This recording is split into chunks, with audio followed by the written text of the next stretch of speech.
Okay, good evening and welcome everyone to the MHCH Housing Justice Educational Forum, Dispelling Myths, Providing Solutions.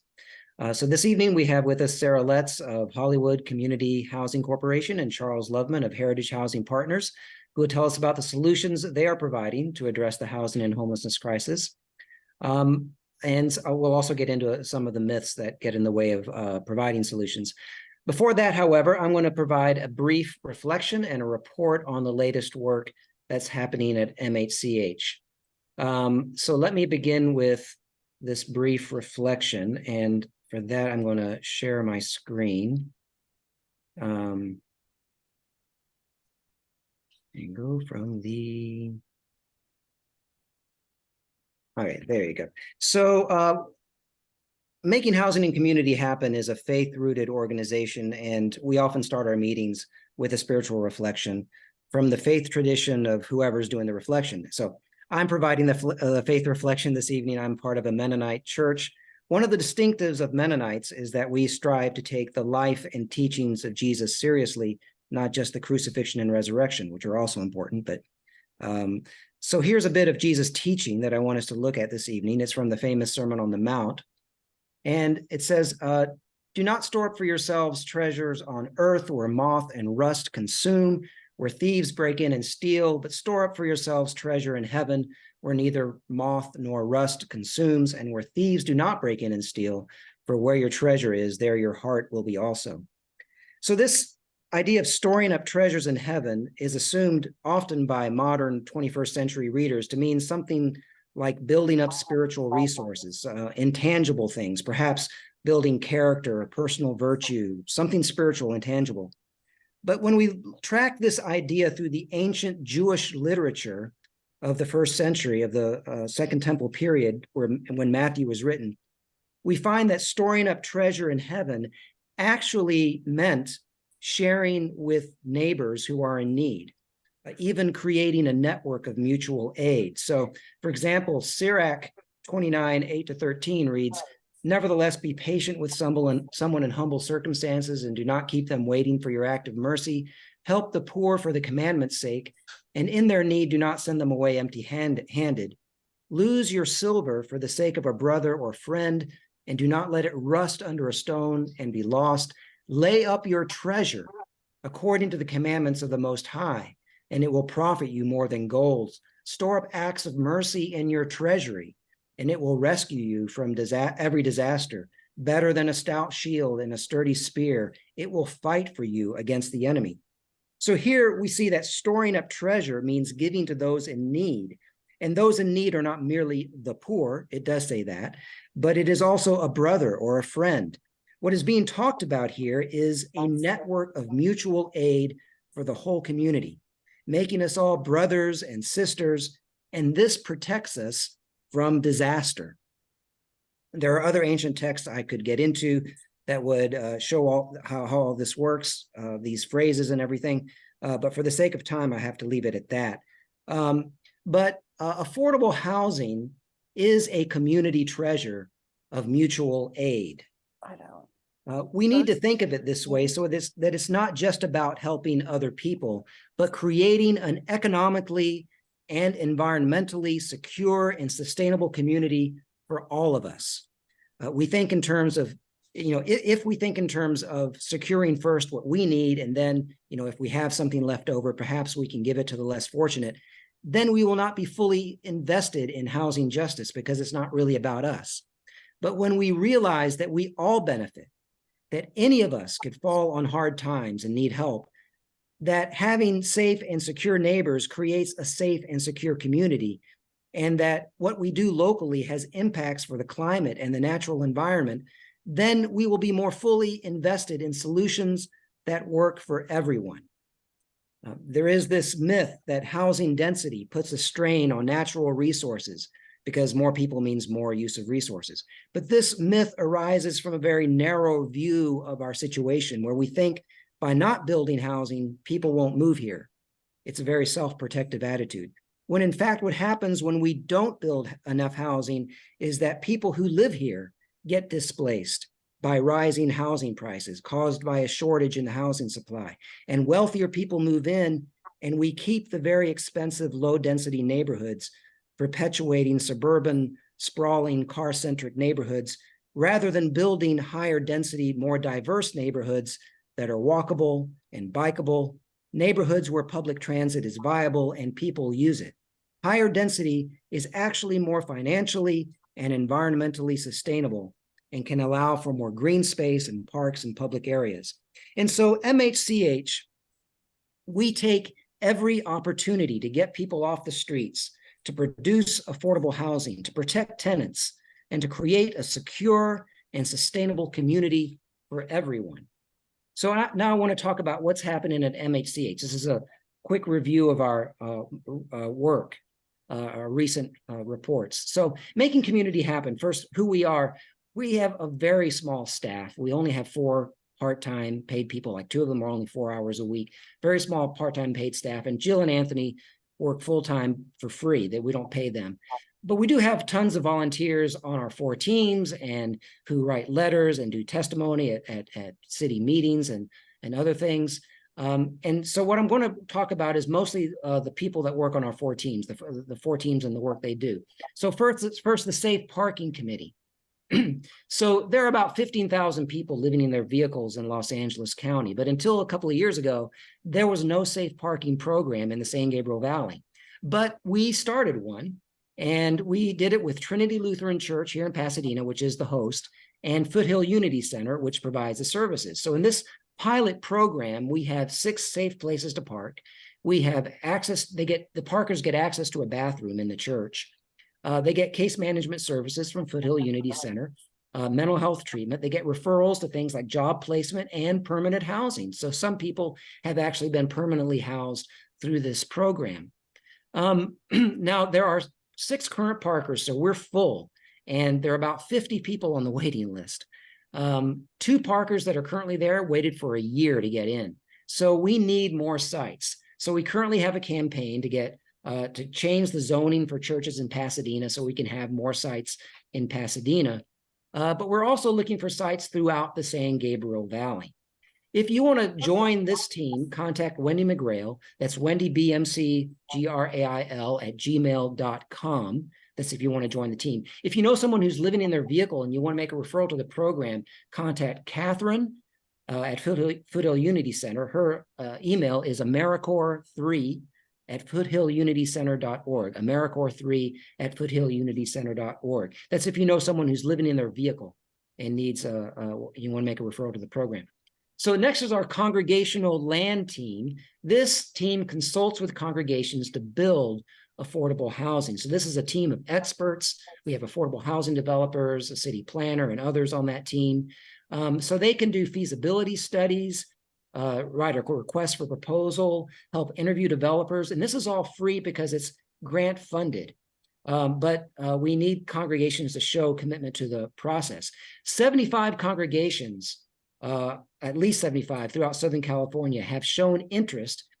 25 congregations, so a third of them, have already completed the series of classes that we require congregations to go through, or representatives of congregations to go through. There's a series of 4 classes, we call them a cohort, they have to complete. 25 congregations have now completed those classes. And we have done 20 feasibility studies. These are professionally done, grant funded, free to the church or the congregation, feasibility studies, 3 RFPs, and there are now 3 congregations that have gotten to the point where they have a developer agreement, they're partnered with a developer, and they're ready to move forward to build affordable housing on their property. We also have an apprenticeship program where we are setting up teams in other parts of the country. So teams are emerging in Washington State, Colorado, Texas, and Northern California. Now, what we run into a lot is a lot of congregations, a lot of churches don't have the right zoning. And so if you go site by site to try to change the zoning, it adds years and hundreds of thousands of dollars to the cost. And a lot of developers won't even touch it if it doesn't have the right zoning. So usually it doesn't even happen. So we're trying to change zoning across whole jurisdictions. This was done in Seattle. Seattle did a religious overlay zone, so we're starting to do it here in California. We did one in Sierra Madre. That was the first one in California. And then we did one here in Pasadena. It was modest. We didn't get that much, but we got something. Then we got this into the housing elements of a number of other Southern California cities, which means that they will consider it in order to meet their affordable housing goals. But we're also working at a state level. We've been doing this for several years. This is the third iteration. It's now SB 4, Senate Bill 4, to rezone religious property across the state. And in this case, also college property. So college and religious property, if we get this passed, we'll get it rezoned across the state of California. It'll be a huge overlay zone. And we've gotten it through the Senate this time. It's passed through the Senate, and this summer we need to get it through the Assembly. So please contact if you live in California, contact your California Assembly member. You can find your Assembly member at findyourrep.legislature.ca.gov. Please contact them and ask them to vote for SB 4 when it comes to their committee or to the floor of the Assembly. Next is our Affordable and Supportive Housing Advocates, ASHA team. This is our main advocacy team. And a couple of the major fruits of their advocacy being built right now are 69 units of permanent supportive housing at Heritage Square South here in Pasadena. That's the corner of Orange Grove and Fair Oaks. It's being built right now. This is an artist rendering of what it will look like, but you can go there and see it being built right now. It'll be done by the end of the year. This is 69 units of permanent supportive housing for seniors who've been experiencing homelessness. So it comes with services, and seniors are the fastest growing segment of our homeless population. So that's why this is so important. Right after that, this team won 106 units of senior housing in the Civic Center right across from City Hall. And that 10% of that will be permanent supportive housing for seniors who've been experiencing homelessness as well. So now this team is working on a transfer tax. Every city in California has a transfer tax. When properties sell, there's a tax. We want to raise it on the high value properties, commercial and residential. They did this in LA. They did this in Culver City just recently. And in LA, they're looking at maybe it might get upwards of $1 billion a year that will be used to fund affordable housing and tenant protections. We're a lot smaller, so it'll be less than that, maybe in the tens of millions. We don't know. But this will be to fund affordable housing and tenant protections. We need to do this in coalition. MHCH is not big enough to do this, so our ASHA team is looking to form a coalition with other groups to get this done. We're also looking at affordable housing on school land. A lot of school properties, a lot of schools and public schools in Pasadena have closed because families who send their kids to public schools can't afford to live here anymore because the housing costs are so high. So we're thinking, well, let's use some of this closed school sites for affordable housing. And right now, the school board is currently considering the old Roosevelt Elementary School site for affordable housing. So we're looking at supporting that. We also are looking at working on accessory dwelling units. These are the back houses, sometimes called granny flats. They kind of virtually came to a halt around 2003, and we had to go to the state to force Pasadena to let people start building these again. But we're continuing to work with the city to loosen up regulations so people can build them and incentivize them, especially for affordable ADUs, like if they'll rent them to Section 8 participants. Next, our North Fair Oaks Empowerment Team. This is a group of churches on North Fair Oaks who want to beautify and not gentrify that part of the city. They want to do it through signage, more trees, sidewalk repairs, and affordable housing, and also a complete streets redesign. This is where you redesign the streets so that it's good for pedestrians, cyclists, people using all modes of transportation. So right now they're working on a vision plan for that part of the city.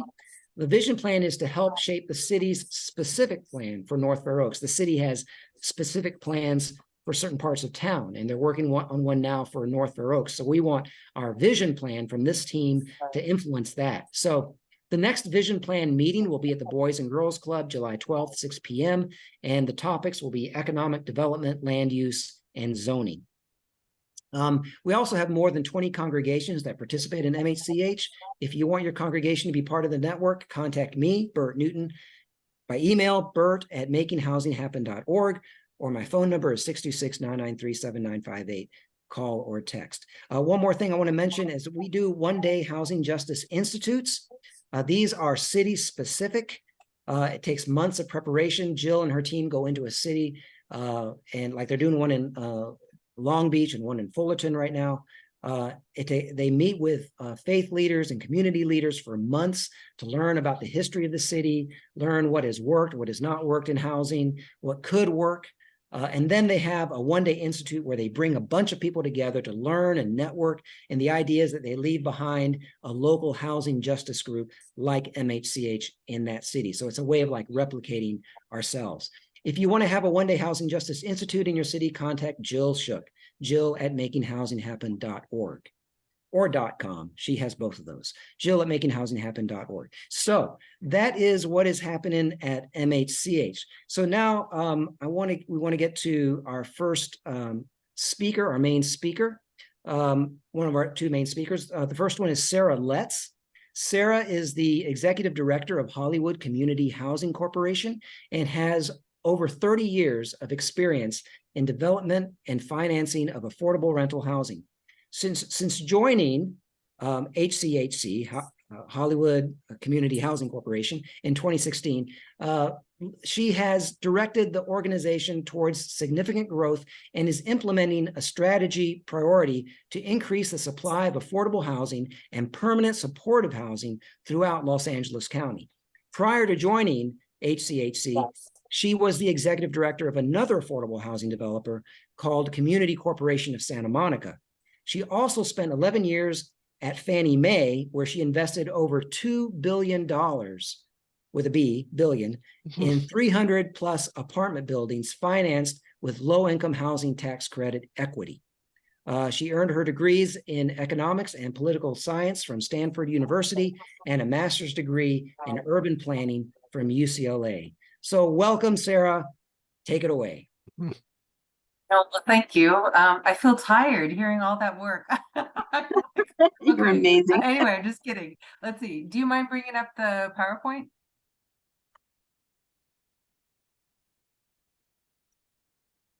And I should just thank everybody for your interest and concern about affordable housing and making sure that, you know, people's very fundamental need for shelter, you know, will be met by organizations like ours and Charles's. So yes, next slide. Let's see, this is our mission statement. It really boils down to just a handful of words. We try to transform communities physically by building high quality housing, and we try to transform lives because when your fundamental need for shelter is being met, you can start to focus on other things for yourself and for your family. So we support our residents in their efforts and to help them meet their goals. And next slide. So this is some of our recent work. The three images on the left, during the pandemic, we built and leased up 3 buildings it was over 200 units of housing. And it was quite stressful because we were doing a lot of this work before anybody was vaccinated. But we got it done. We had masks and shields and you name it. We were protecting ourselves as much as we could, but the buildings are built and leased up, which is great news. And then on the right-hand side, we have 3 buildings currently under construction. These 3 buildings that are under construction right now will add up to 228 units of housing, and half of the units in each property is set aside for people experiencing homelessness. So it's really a struggle to get all the financing together. I would say that in the state of California, there's basically 4 to 5 times more demand for capital than there is money to build affordable housing. But we're very tenacious and just keep at it until we can gather all the financing to get our buildings under construction. So next slide. I guess one point I'll make with this slide here is all new construction. So part of oh, can you hear me? It says my internet is unstable. You can hear me? Okay. Anyway, we just need to build more buildings. That's the bottom line. There's just, we're couple decades behind when it comes to building enough housing in LA County. So lately, all we've been doing is new construction. Next slide. So our buildings are green. So there are sort of macro goals that you achieve. So the image on the far left, these are townhouses. It's 60 townhouses that are adjacent to the metro station. And it's the metro station at the corner of Western and Hollywood Boulevard. So there's jobs, and literally 2 steps away from this property is the metro station. So that's a very environmentally sustainable approach in a macro sense. I would also say in a macro sense, we're trying to take advantage of our wonderful climate. So we do solar for electricity, and then solar thermal to heat the water. So this is simply a roof on one of our properties. And I guess the other point I want to make is urban infill is very green.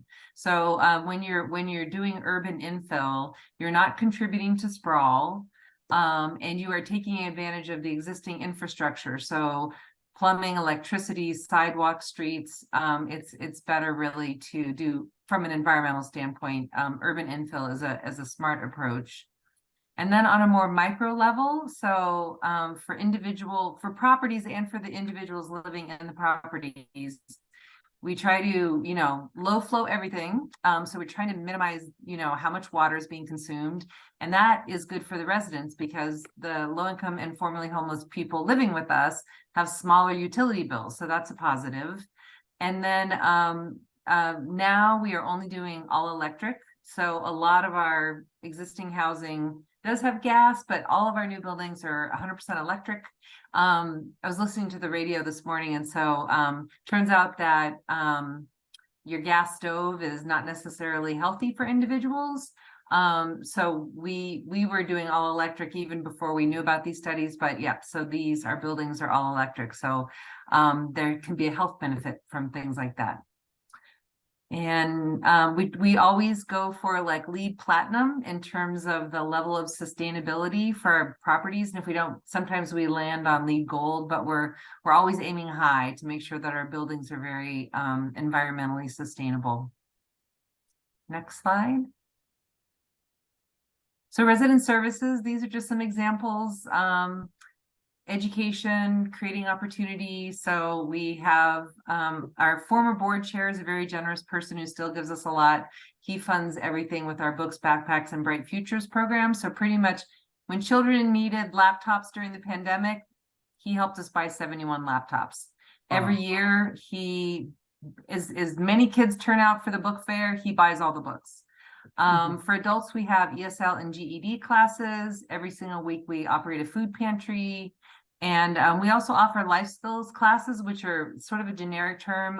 Right now, what that means is resume writing, practicing for job interviews, things like that. So those are the life skills classes that we offer right now. It's really sort of re-entry into the workforce.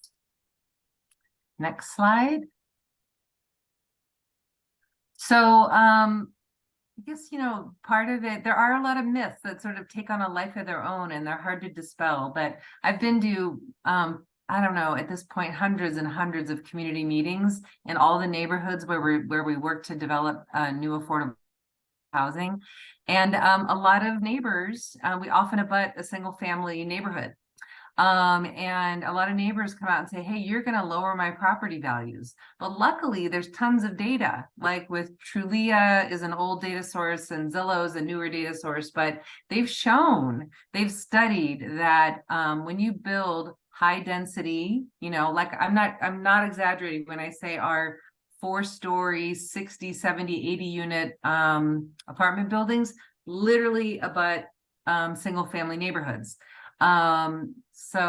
But we are not lowering property values. So the data has proven that out, that quality affordable housing does not negatively impact property values. And then next slide. So in more distressed neighborhoods, it is really clear that when you build affordable housing, like when you take marginal properties that are really underutilized. I gotta say, like strip malls, like we've acquired some strip malls that were just super dilapidated, and We demo the strip mall, we relocate all the small businesses and give them all the relocation benefits they are entitled to. And then we develop these sites into permanent supportive housing for homeless people and and low-income housing. So that's really clear. You see from day one, like it's just it's a positive impact on the neighborhood. And then also like higher density housing really doesn't affect property values. So I talked about how our bigger apartment buildings abutting single family dwellings, like there just isn't a drag on property values. We're seeing it's, you know, we fit into neighborhoods and we contribute to neighborhoods, not only because the physical structure is beneficial, but our tenants are frequenting all the businesses, you know, they're shopping, they're going to the local schools, they're shopping at the local stores and eating at the local restaurants. So it's really a shot in the arm for local businesses when we bring in a lot of residents who pay an affordable rent. And so they have a little bit of income that they're able to spend in the neighborhood businesses. So the other myth I was going to chat about and also extend an invitation in Hollywood, we have, the point I want to make is neighborhoods are not worse off when there's a lot of affordable housing. So if you came to a particular neighborhood in Hollywood, we've got about 14 buildings really close together. In less than an hour, I do this walking tour and we visit all the properties. Some are historic, some are new construction. One is affordable housing built above a Walgreens at the corner of Sunset and Western. Like, you know, so there's just so many different things you can do. But in every situation, we've sort of like uplifted the condition of the neighborhood. We're thoughtful about our design. Our designs are green, as I already mentioned. And then accessibility is really important, whether you're a senior citizen or a parent with a baby in a stroller. Accessibility is really important. We accept government money to build our affordable housing. Therefore, we are inspected and audited every single year. So our buildings are in great shape. And we are closely watched by local government, and that's fine. And we live up to our obligation to really do a great job of maintaining our properties. We're not an absentee landlord. I look around the neighborhoods where we operate, and that usually is the most blighting impact on a neighborhood, is when you have an absentee landlord who really doesn't, it's a cash cow for them. They really just don't care about the property or the people living there. But that's the opposite of us. We care about both the property and the people living there. And then the last point I already made, which is that when tenants don't spend too much on rent, they can support all the local businesses. So anyway, open invitation. If people ever wanted, I heard a reference to a bus tour earlier, but if people ever wanted a walking tour of a neighborhood in Hollywood that's packed with affordable housing, we can show you what a great impact it's had on that particular neighborhood. And I think that's the end of my presentation. One last slide, we have a newsletter which you can sign up for, or you can see what we're up to by following us on Instagram or checking in on us on Facebook. So that's my presentation, and I'll defer to you guys if you want me to entertain questions later or now. Well, let's go ahead and take some questions now. We're making good time here. So yeah, do people have questions for Sarah about Hollywood housing, their models and things she said? I have a question. Go ahead, Jill. Yeah, it's really interesting to hear that there was a over Walgreens. Yeah, we have the air rights. So it was an air right. It's a special way to subdivide a lot. And so we have the air rights. And so the Walgreens is on the ground floor. And then there is, that one is over 60 units of affordable housing above a Walgreens at a really busy intersection, Sunset and Western. Wow. And yeah, and also being up there, our outdoor space is really gracious because we have like a plaza above the Walgreens and then housing that surrounds it. So it worked out great. It's so cool. So we replaced the Pussycat Theater. We took down the Pussycat Theater, and then Walgreens built their building, and then we built affordable housing over it. You know, can that be done? Oh, my cat is here. Sorry about that. What's Can that? that be done above existing Walgreens, or does it have to be all built at Oh, the maybe same time? not. Maybe not, No, because structurally, yeah, I it think wouldn't work. if we Yeah, did it in coordination with each other. Yeah. yeah, yeah. Oh, I'd love to see more of that in Pasadena. I see these flat buildings and it makes no sense. I know, and a sea of parking. I know. Yeah. Hmm. I want to go Mhm. see it. I'm going to tour. Sure, I want to yeah. see Yep. it. Anytime. That's on the little walking tour. That's one of the buildings in that little pocket where we have a ton of affordable housing. So Yeah, if we there's should take you up anybody on the here tour. today that wants to go on that walking tour, let me know and we can plan it together, okay? Yeah, we should do that. Anthony. Well, so one of the things that we've heard here in Pasadena is that there's an overconcentration of affordable housing in the Northwest, an area that historically was for low income, mostly people of color. This has changed dramatically over the last 20 years, and we now have a lot of gentrification. Could you talk about affordable housing and gentrification? Yeah, I know, like sometimes I do worry that that's especially when we're in a distressed neighborhood. And when we got started in 1989, Hollywood was very distressed. It was dangerous. They would shut down Hollywood Boulevard on Friday and Saturday nights because it was dangerous. Mm. Anyway, so it's gentrified. And so now I feel like our affordable housing is one of the few ways that low income people can stay in the neighborhood.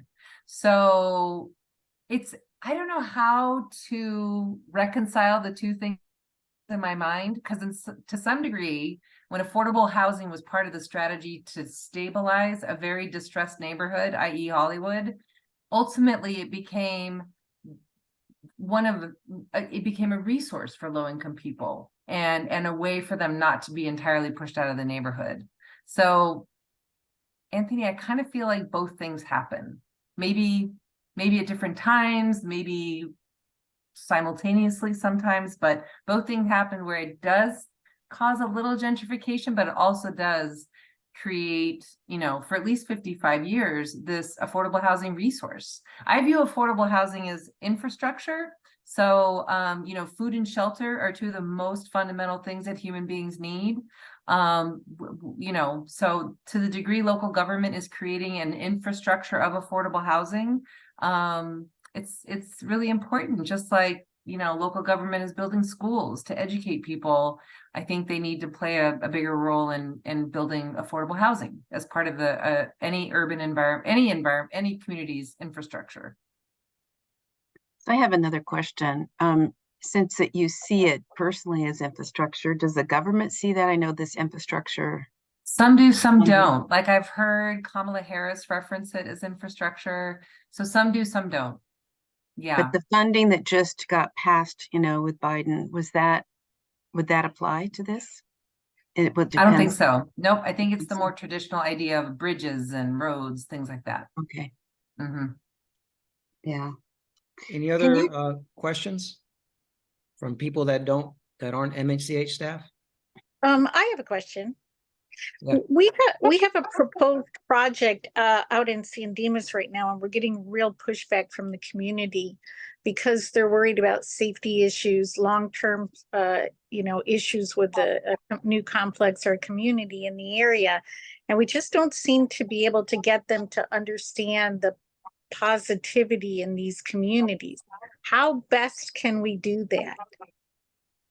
It's really tough. I go to a lot of community meetings where people have simply made up their mind. And so if I show them the data about how we're not lowering property values, they still don't believe it. Right. It's really difficult. And what can I say? I guess I'm old-fashioned a little bit. I think meeting in person, building bridges, acknowledging people's concerns, I don't know, just keep talking it out. And I have to say, I haven't changed a lot of minds over the course of all these years when I go to community meetings, but you do build bridges. You realize they're human, I'm human. We're trying to uplift the community. It's difficult. So I don't have a magic solution to that chronic problem. Okay, so if you don't have the support, how do you move forward with the area legislators and the area powers that be to get these structures built? Well, in general, we do all the outreach. We do a ton of outreach. We talk to people and then we move forward. Every jurisdiction has their regional housing needs assessment, RENA. I mean, they have to build housing. Otherwise, there's going to be consequences. So local government is probably going to get behind you. And local government, in my experience, basically says, go out there, talk to the public, try to convince them. And then I'm marginally successful at changing minds, but I do have built bridges. I got to say, like in different neighborhoods, it's been really authentic in terms of bridges that we've built. So there's in mid-city LA, there was a lot of concern because that is one of the properties where we built 64 units of permanent supportive housing and we abut a single family neighborhood. There was enormous concern. And now it is a love affair. So it's going great. And I'm not exaggerating. It's going absolutely great. They view us as a stakeholder in the neighborhood. And it was a 180. It was a 180 of like legit concerns that they just expressed over and over again. And I had to prove it. We did it. They're happy. Laura Myers, like I could give you her phone number and she was a convert. So, and she was the leader of the neighborhood council. I love it. Yeah, you just gotta hang in there. It's getting real bad out here. I mean, and I've talked to Jill about this. It's getting actually dangerous to be supportive of the project. We have one mayor that has gone to Orange County and sided with Huntington Beach and wants to build, use that as a model for their city. And I had a personal conversation with him the other day, and he told me there will never be housing for the unhoused in his city. And it's been very interesting because the local social medias have been consumed by the opposition. And this is a unique project. So it's partly because it's a private sale and it's a buy right with the county. So there's a whole bunch of different parameters, but yeah, I mean, I'm just hoping that this project will go through, and I want to work on other projects, but yeah, it's getting tough. Julie, I've spent years living near the site, praying up on the land for 10 years, not praying about housing, just praying. That's been my secret place. It's the most beautiful, beautiful place. The folk in the community are as right-wing as you'll find anywhere. Yes. And they also have fought the city council. Yes. Forever. So they're not going to do anything to help the city council do anything. Oh, no, the city council, I have 3 votes against the project. One of the city council members, his first response on social media was all of the rhetoric about sexual predators, schizophrenics, drug addicts, bringing excessive homeless into the area and destroying the area. And this is one of our city council members. So it's not like they're using measured messaging or, not even any slow approach to their dissent in the properties. I mean, they're just like right out there openly, using any means they can to denounce it. So yeah, it's very interesting. It's also sad for me because I realize that I live in a community where there are so many people who are basically at some point inhumane and have no consideration for other humans at all. So it's kind of tough to know that you're surrounded by these people in, like you say, in a beautiful area where we have such great beauty and natural resources. Right. Well, thanks, Julie, for carrying on the fight out there. We really thank you. I mean, it's only right. It's what we should be doing. So Yeah, Andrew's had his hand up. Yeah, and after that, I want to have a response to Julie. Yeah. Okay. Andrew? I actually would love to hear a response about how you counter those arguments that Julie just, was talking about. But what I wanted to ask earlier was Sarah had mentioned gentrification, and that always seems to, it's such a complicated topic. It seems like we rarely, or examples I see, that we rarely see investment in community without prices going up to some degree. What's the best way to, I guess, measure, not measure, but contain gentrification, to limit it as you're, developing an area? And I mean, like, are there certain developments that you'd point out to as examples of how we avoid that?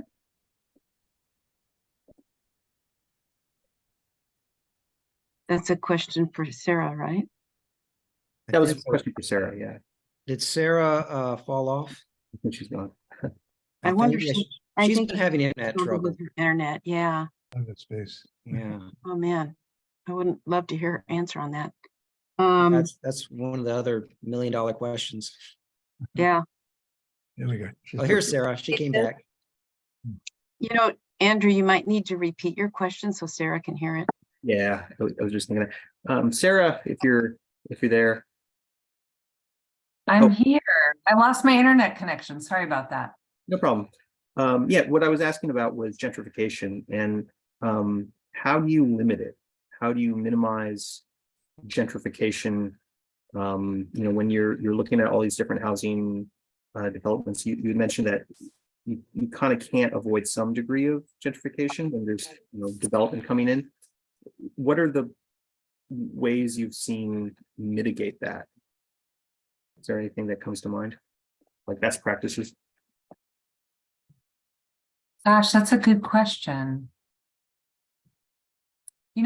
Andrew, how do we, that's a good question. I don't think I have an answer off the top of my head. I was just wondering. Do And you have an answer in terms of the ethics? And where are the breaking points? When is it ethical? When is it not ethical? How much gentrification? When is it destructive?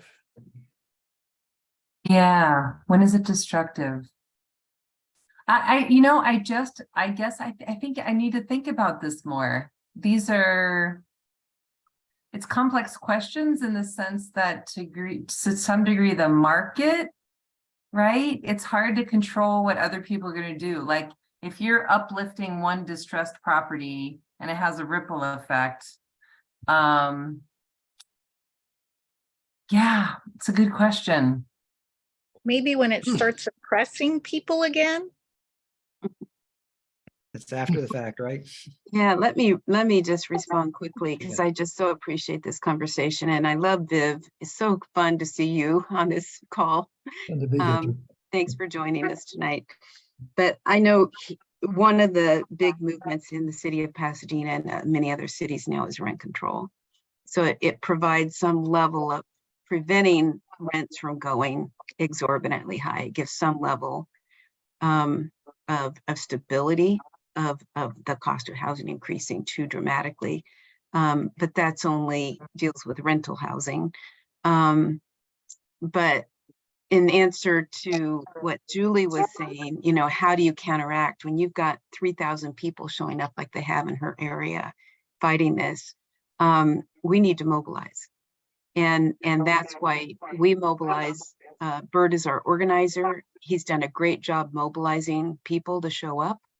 And that's why we do the one-day institutes. So cities can begin to create the people needed, the army of people to show up to help support these great projects and to dispel all these myths. So that's my answer to some of that. But I think there's a lot of policies that are out there that are probably an answer to your question, Andrew, that are beginning to emerge to try to address what you're talking about. But we need to support those good policies. So great. We have another speaker tonight, and Charles Lubman is here. And just let me tell you a little bit about him. He is the executive director of Heritage Housing Partners, which he joined in 2001. Charles' expertise includes development of housing projects involving public sector financial participation in private development deals. And he is active in community housing and historic preservation organizations. Now, I think right before the meeting, we were talking about some video that we're going to show first, right? Anthony, do Yes, yes, I'd be happy to show that. okay. I'm going to set it up right now. Is that good, Charles? Okay. Okay. All right. All right. So, Don't forget those little buttons. right. Oops.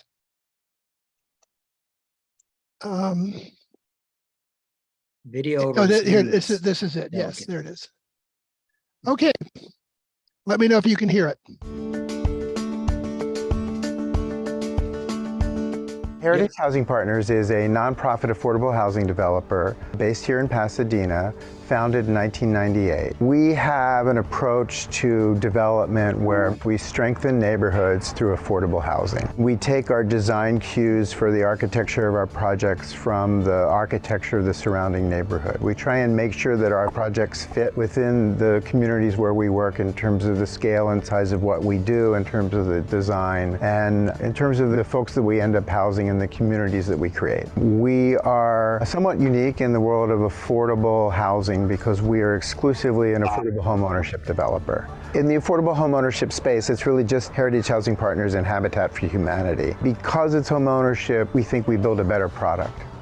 Heritage Housing Partners made home ownership possible for us as first-time buyers by providing the resources and the information needed throughout the escrow process. The patience and the gentleness that they carried themselves through the process, it could be really stressful.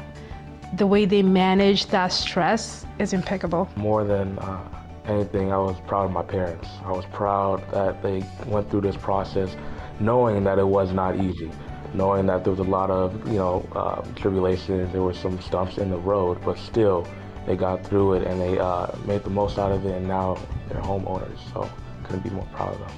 That afternoon when we got the keys, we laid here that evening with no furniture just to absorb the reality. It was speechless. Yeah, it was beautiful. We all know each other pretty well. Here, there's that sense of community. That's what makes us really want to stick around. You can walk out your front door and you can spend time with people, and it's great. Heritage Housing Partners celebrated its 21st birthday in September, and we have evolved over the years. Fair Oaks Court was really by far the largest project that we had done as of the time that we completed it. We went from doing a 2-unit project to doing this 41-unit project, and it turned out to be very successful.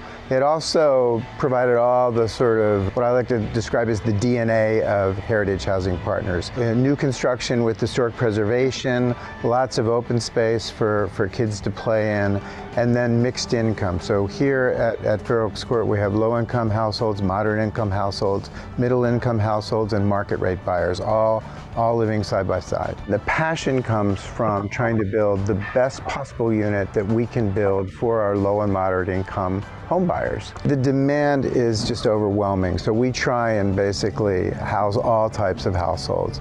It's a long time from purchasing a property to giving the keys to a household, and we have to slug and fight our way through all kinds of obstacles to get to the finish line. But I think what makes us unique and what drives us is when we do get to the finish line, we have the opportunity to help someone to get their dream of buying a house. It still is unbelievable in the way that my parents did not own their home. My grandparents did not own their home. We've been rentees all of our lives. And so to be the first in my family to say, yes, I'm a homeowner, it's still sinking in. I'm getting used to it, and I'm very happy about it. And I think for the future, we will be trying to house as many people as we can with whatever funding we can find to do that. We turn renters into homeowners.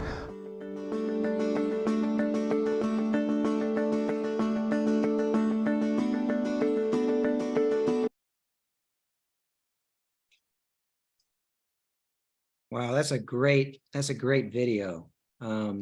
So as you see, the distinctive for Heritage Housing Partners is home ownership. It's home ownership, affordable housing, which very few people have been able to figure out how to do. And I told Charles this, but 2 people in my very small church here in Pasadena, two families have benefited from Heritage Housing Partners. So Charles, tell us what you want to tell us. Need to unmute. Yeah. Oh, you're muted. Yeah. Sorry. I was going to say, who was that guy? I actually think, so I do have a presentation that actually covered most of it, but with your consent, I will dive in and share my screen and talk about kind of more the mechanics of our business in terms of the home buyer side of it. So if you'll permit me, if you can see that. We all good? So this is you just heard all this. Whoops. Nonprofit affordable housing developer. This is our 25th anniversary. So that video was 4 years ago. Our focus is on mixed income ownership. We built about 251 units to date. We have another 291 units in our pipeline, and you can see by the numbers the mix of incomes. Again, everyone living side by side within these communities. I like the making community happen part of what Anthony and Jill and Bert do, and I think our projects are trying to do the same thing. We have completed 22 projects in 25 years, and we'll do anything that we like, from 3-unit projects to 162-unit projects. So it just depends. The historic preservation is the streak that runs through a lot of what we do. A quick run through of some of our projects, most of which are in Pasadena, here at Fair Oaks Court. That's the courtyard you saw in the video. That was the project that put us on the map. So like I said, we do any size project as long as we like it and we can get it financed. And so that would be pure historic rehab or historic rehab with new units or new construction. Our DNA, affordable ownership, preservation, common open space, because we're housing young families with kids. A product mix, we don't like to have the same building over and over again. Mixed income, and stay local. So most of our projects are here in Pasadena. We try and pick the cities where the sort of the values of the city match the values of what we're trying to do. That's just more photos of some projects again in Pasadena. This is the interior of that. This actually was the only apartment building that Charles and Henry Green ever designed. And it was scheduled for demolition, and we got a hold of it, fixed it up. And we housed 2 low-income families in this, and this is what they got to live in. This is a project in Whittier. This was the oldest house in the city of Whittier, which of course the city of Whittier wanted to demolish. And so we, the local preservation group brought us in and we saved it. This is another part of the project. What I love about this photo, the big building on the to the right of the slide, that's our garage, a parking garage. But we put housing on top of it, made the whole thing look like a barn because we wanted to kind of honor the agricultural roots of Whittier. This is a project here in Pasadena that some of you may know. Again, a blend of old and new. Something a little more contemporary, right around the corner from our existing office. Back to more of the traditional architecture of Pasadena. And then we fell in love with this sort of Irving Gill style. And so this is a project we built a couple of years ago. And then we loved it so much, we kind of copied it and put this at a very prominent corner here in Pasadena. And then this is the newest project. We're actually doing a project outside of Pasadena in Napa. Biggest project by far, most ambitious thing we ever did. A combination of 3 historic buildings in front that date as early as 1869, with lots of new construction and a mix of townhomes and single family and stacked flats on about a 9-acre property in Napa. So let's talk about home ownership and our take on it. So as you all know, there are strong barriers to home ownership, especially for low and moderate income families. The first barrier is just pricing, right? In Pasadena, the median condo price is $805,000 as of last month. And of course, the second barrier, probably the biggest barrier, is down payments. I don't know where the rule for 20% down payment came from, but that's the rule. And when you're talking about 20% of $805,000, that's a big number. And then even if you can afford the down payment, interest rates and the monthly payments are just too high.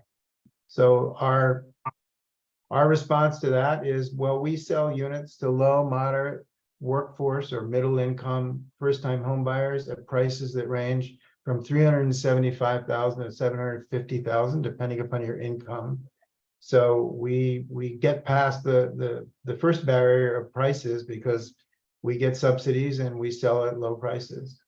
And the second barrier of down payment of 20%, our program requires a 3% down payment, of which only 1% comes from the buyer's own funds. And we often, especially for low-income households, are able to get down payment assistance grants from Cal HFA or the Federal Home Loan Bank or whoever has programs like that. And then the third barrier is the payment shock, the monthly payment, and especially now with interest rates as high as they are. But we've always bought interest rates down. So basically that means you go to the mortgage company and say, I want to get a lower rate. What will it cost?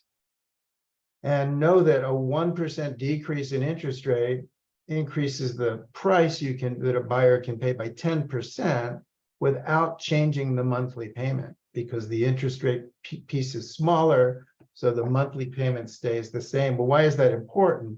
Well, it costs us $700,000 to build a unit in Southern California. So we're trying to push the sales prices up to get close to what it costs, and then we'll find subsidies to cover the gap. But so if we can increase the sales price without increasing the payment by buying down the interest rate, that's a strategy that we've pursued for 10 or 15 years now. Our track record in Pasadena is 175 units of those 251 units are all in Pasadena. And you can see the statistics in terms of the mixed income piece of what we do. Increasingly, we are looking at more moderate and workforce buyers because we think the subsidy amounts are smaller. We certainly build housing for low income families as well, but the higher up you go in the income level, the smaller the subsidies. So just trying to make the subsidies go as far as you can. Mixed income works very, very well. This is the project that I showed, Lincoln and Orange Grove, that sort of Irving Gillish looking project here in Pasadena. These were the actual prices, mortgage payments, down payments, and monthly payments that our home buyers got. So that was a mix of low income, moderate income, workforce, and market, all four types. But you can see our, a 3-bedroom low income unit we sold for $388,000. And the buyers had to put down a 3% down payment of just under 12 grand, but they could get in for 4 grand because only 1% of their funds of the down payment had to come from their own funds. And as you go up the ladder, 2, 3, and 4 bedroom moderate income units, and here are the mortgage payment and the monthly payment. This is an example of us buying down the rate. Rates are pretty high, but we bought down the rates and locked rates a year ago. And those rate locks are actually, I think, going to expire on Friday, the 30th of June. But we only have one buyer left. And we're hoping and praying that they'll get through the door by Friday. So that's one of our strategies, is to just make the payment less by working with the lender to buy down the rate. And this is an example of workforce pricing from $625,000 to $750,000. We never, ever marketed these workforce units. And we had folks just show up, and they're the folks you would expect. There were school teachers, there were nurses, mostly local because they knew about us. And we've sold out the workforce units before we sold out the lower moderate income units. Most of our home buyers stay put. So again, this is Pasadena data, 175 homeowners in Pasadena, 175 built units that we built in Pasadena. So 25, what is that? 1 out of 8 or so have sold. Almost all who sell are because they're moving out of Pasadena and usually moving out of state. So we pulled statistics of what they had to actually put down. So just under $5,000 to become homeowners in Pasadena. Their average tenure for the folks who sold was 8.5 years. And when they walked away with about $37,000 when they sold. We have the right to buy back the unit to keep it affordable. And we've never, ever, ever not exercised that right in 25 years. And I tell all of our low and moderate home buyers, we will always exercise that right. It's much easier to keep an existing affordable unit affordable than to build a new one. Yeah. And then, but the term of ownership, the longer the term of ownership, the greater the return to the home buyer. So I've got 3 examples, 1 low income, 1 moderate income, 1 workforce income of kind of who we house and then when they finally move on. So this is an example of a guy who's a custodian at a local college here in Pasadena. He was a 2-bedroom low-income home buyer back in 2008, one of the first buyers at Fair Oaks Court. After 15 years, he decided to sell to be closer to his family and his kids and their kids up in Northern California. He bought his 2-bedroom unit from us for $134,000 in 2008. We got him a first mortgage through one lender, and then we worked with him to get a down payment assistance grant from Cal HFA. He put in $1,200 to become a homeowner of that 2-bedroom unit. He lived there for 15 years, as I said.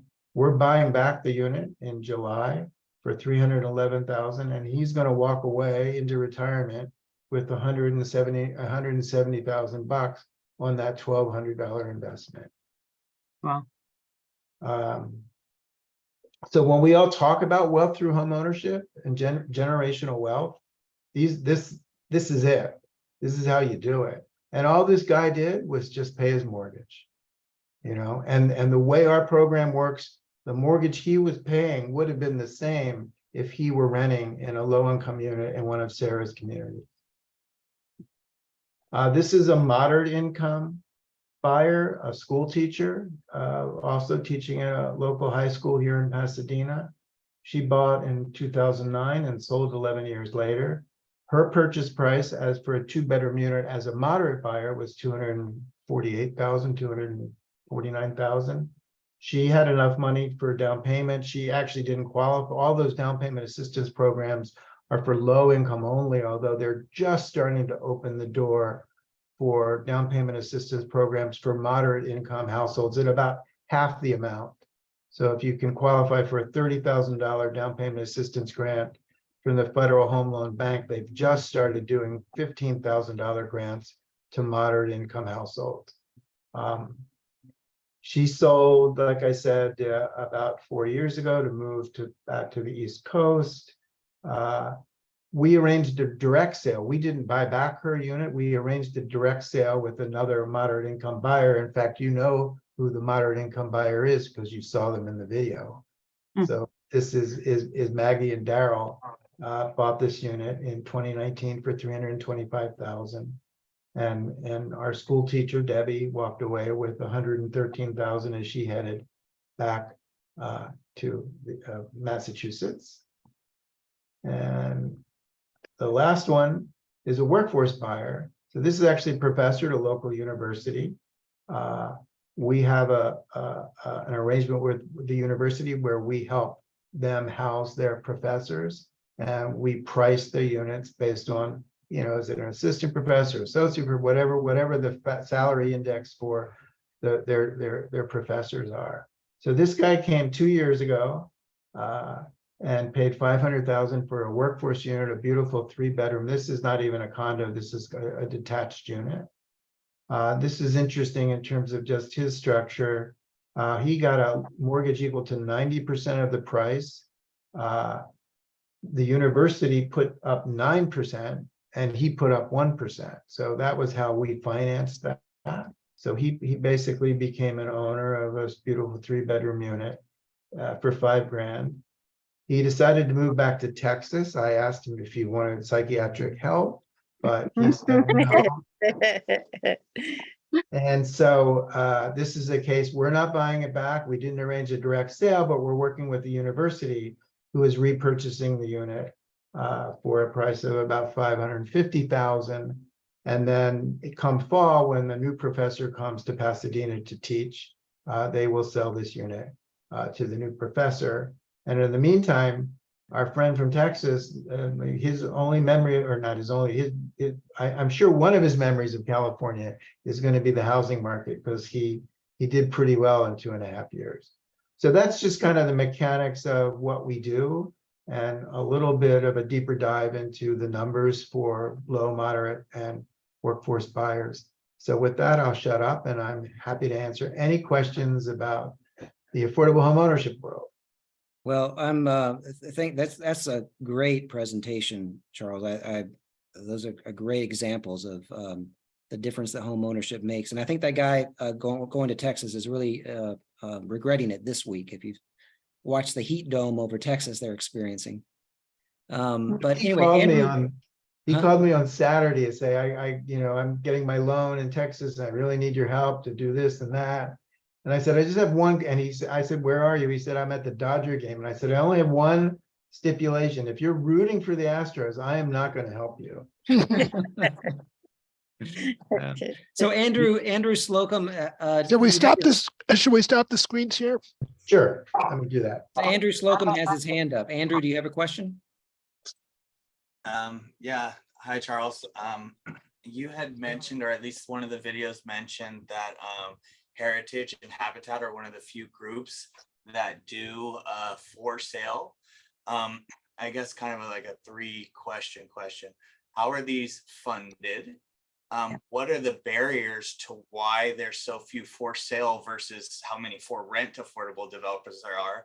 And then if you had a wish list of, say, a legislative change that you could ask for in order to remove some of these barriers, what should we start advocating for on a state level to make it so there is more equitable, affordable for sale developers doing what you're doing so well? Thank you for what you do.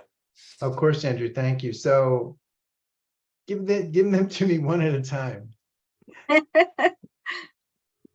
Sure. So how's the development funded? Is it tax credits? Is it what's your capital stack look like? Well, so the low income housing tax credit is for rental projects only. So we are not able to access that. There is a very obscure tax credit called the new market tax credit, which we have used a handful of times. But there's just not very much. The programs, the funding programs that the state of California has for ownership are just few and far between. That's one of the reasons that we do mixed income, because we can sell a unit to a market buyer and subsidize a workforce household with the profits from the market sale. But we just had to be creative. We're actually the first organization in the US to use new market tax credits for affordable ownership. We work a lot with the city of Pasadena. Luckily, one of the reasons so many of our units are in Pasadena is because Pasadena understands the value of ownership alongside rental. And they, what Sarah does is probably helping lower income households than what we do. But, so that going all the way up to scale from folks who are unhoused and getting rental housing, all the way to middle income people who are getting home ownership housing. So Pasadena, thank God for them. And that's where we get the funding, but we scrap and scrape to find it.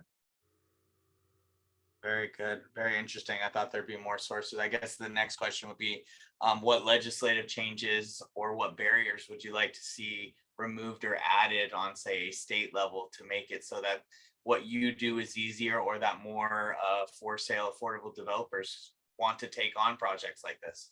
Well, so I would love to see the state legislature and the housing policy folks who advise them sort of have a big picture view of things, just like Pasadena does.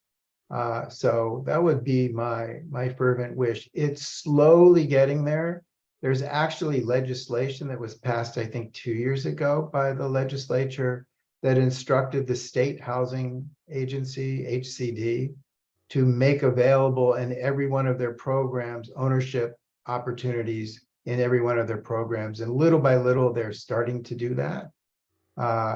But I think affordable house, I mean, you pick anybody and, you know, everybody's stressed about the cost of housing, going, unless you're, you know, a very wealthy person, going all the way up from extremely low, acutely low households to middle income households. They're stressed about the cost of housing. And so affordable to me means across a wide spectrum of incomes. And so that's the way we handle it. It economically works for us, but even if it didn't work economically, I just like the social mix of having folks of different incomes living side by side. And so that's been really successful for us, again, the making community happen. At Fair Oaks Court, those guys, there's 41 unit owners, low mod, middle and market buyers, all side by side. They all go on a camping trip every Labor Day. I mean, they still do that. So it's crazy, but it's community. Wow. So thanks for your question, Andrew. That's great. Yeah, we love the integration. We love integration. That's great. Carl. Yeah, thanks.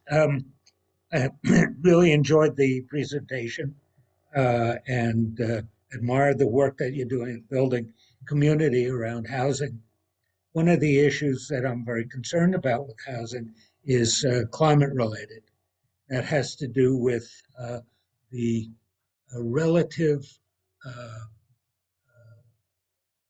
carbon footprint of smaller, more spread out development rather than denser development. So I'm a little bit concerned about you know, the size of these projects as opposed to, you know, what might be in terms of carbon footprint more you know, beneficial. But I was you know, I think it's such a trade-off. It's such a hard thing to juggle, you know, and I have trouble with that. But one of the things I'm curious about is when you are doing the building and design, do you take into account the need for not only efficiency, but also the possibility of adding solar to all your projects so that the people who own those properties will be able to reduce their cost of living by generating some of their own power and offsetting their cost of utilities, which is another major factor in terms of just cost of living and affordability. So we've been putting solar on the roof for, I don't know, 5 or 6 years now, just like Sarah. All our projects are all electric now. The way we do it is the solar company enters into a 25-year lease with our HOA, and then we prepay all 25 years of the lease. So our home buyers don't have any payments on the solar. And at the end of the 25 years, I think for like $250, they get to buy the solar array.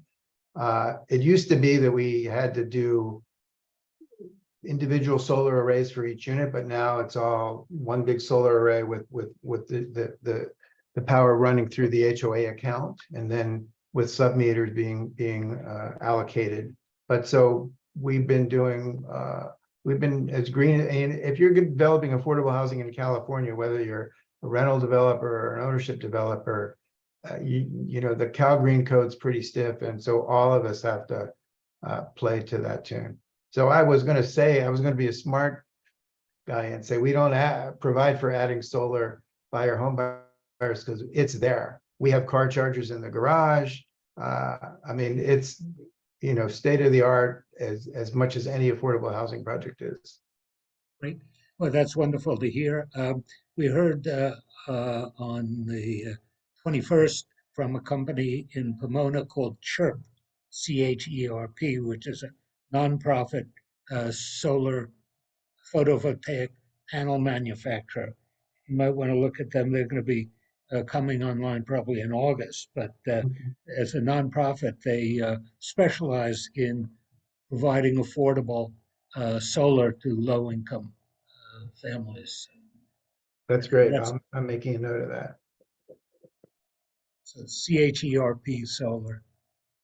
Yeah, they're building factories here in Southern California. And they're training workforce to work in the factories and to install. Yeah, and I know Charles, you work with Hans Rosenberger, so I think Chirp might work with like Hans might be the installer or something like that, but I think he might work with Chirp. I have to ask him. I'm not sure. Yeah, Hans is great. Yeah, he's a personal friend of mine. I like him. Great guy. Jill. Yeah, I'd like for you to just tell us a little about the Red House and how it got moved and that story. So the Decker House was on the corner of a site which is now under construction by Bridge Housing for, I think, formerly homeless senior individuals. So the city had to, it was a local landmark. The city had to get rid of it. They tried for years to find someone who was dumb enough to take it. And we found a site up on North Fair Oaks, close to the Altadena border. You saw the photo. It was actually quite a lovely site because there's a big, I don't think it's an oak tree, but there's a big majestic tree in front.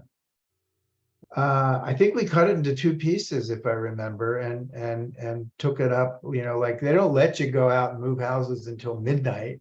And so it had been cut into two pieces and all sort of, you know, plywooded up and everything. And then the house mover comes and puts it on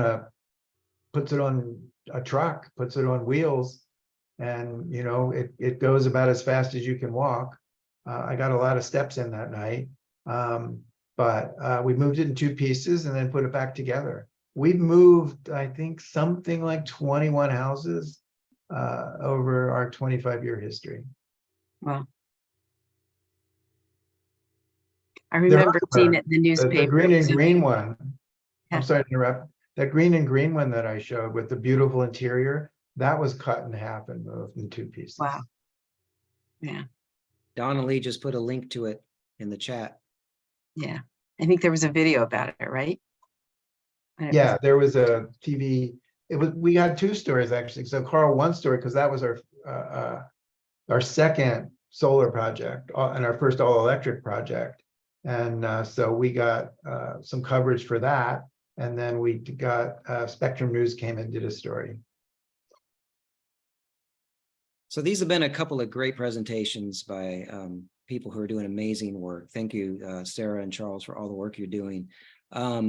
We can stick around for those who want to stick around and talk, but it's 8:20. Somebody's echoing. It's 8:24, 8:25 right now. And I want to hand it over to Jill. Jill's going to make some closing inspirational remarks for us. Jill? Thank you, Bert. I have really enjoyed tonight. It's been excellent.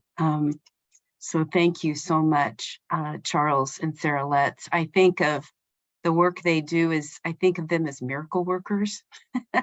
To think that they can buy down and make homes affordable and help people in the way they do. It's just beautiful. So thank you. We really love your work. I want to close by sharing one more myth and then an invitation for each of you. So there's one myth about affordable housing that seems counterintuitive. So people think, oh, these big buildings is going to create traffic, which it's actually opposite that. that in many ways. So if you eavesdrop on conversations when you're sitting in a coffee shop, you'll hear folks talk about the cost of housing. It's just a topic everywhere. And people live further and further away in order to find something they can afford. So that creates traffic. So when people have an opportunity to live closer to their places of work and worship, then traffic is lowered. And so there's been studies on this, and it shows that that is the case. Also, it's true that when housing is built close to amenities and jobs and transit, that traffic is also minimized. So years ago, when Westgate Apartments here in Pasadena, they were proposing 800 units. And that's gigantic for the city of Pasadena, for any city. 800 units is a very, very large development. And so the community here was up in arms about the traffic that this large development bring to our city. So they required a very expensive traffic study, and the results were surprisingly low. And so they made them do the study again. They didn't believe the results could possibly be accurate with the same good results the second time around. And so they had zip cars available. They had shared use of cars. They had other traffic calming measures, and they were close. They were close to jobs. They were close to public transport. And so you can go today to Old Pasadena and just walk on DeLacy south, and you'll see Westgate. And you'll find that it's a very calm area with almost no traffic. You often find parking spaces available all around there.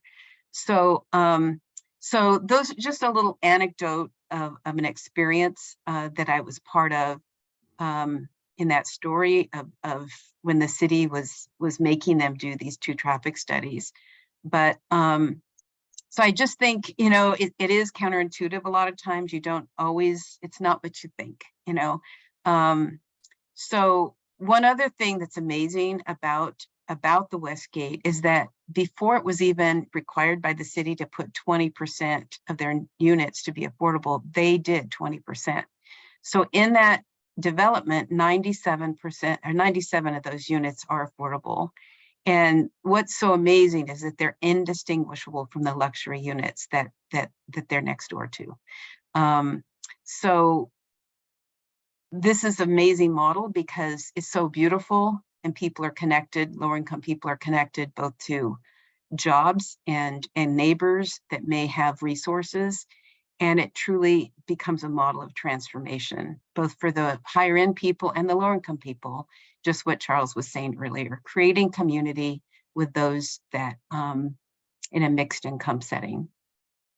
And so the announcement is this, the invitation is that on July 15th, each of you will have the opportunity to see not just Westgate, but some of the beautiful work that Charles Loveman has shown us tonight. We're having an affordable housing bus tour, and we'll be either going by or stopping at 10 different affordable sites, looking at each site, a totally different population they're serving, a different model of how to create affordability. And so I think you'll find it very intriguing. The price is right. It's $25 to be on this luxury bus and to hop on. And so you need to register. If you want to register tonight, we need to get a head count. We're hoping that each of you can join us, and so you can get inside of affordable housing and see how beautiful it is. The other, and learn about it, how it works. Some of the same things that Charles has shared with us tonight, and Sarah. So the other second half is an opportunity, if you're part of a church that is thinking about using your land for affordable housing, you may want to come to the second half, because our organization is helping churches go down that path. And Bill Wong, our housing director, helped the Hope Center at the Salvation Army build 65 units on their property. Will be finished in just a few weeks. And so we'll get a chance to see those finished units that day on the 15th. So, so that's my, you want to close that down? Oh, Viv, I'm sorry you'll be away. So hopefully you can share this with your pastor and key people, and you yourself can join. So, but make sure you get on soon so we have a space in the bus. So thank you for being with us tonight. And it was a joy to have each person here. And I especially want to say a huge shout out and thanks to Sarah and Charles for taking time out of their incredibly busy schedules to share with us tonight. So thank you. Thank you. Yeah. Thank you for the infusion of energy. I needed it today. Oh, good. I'm glad.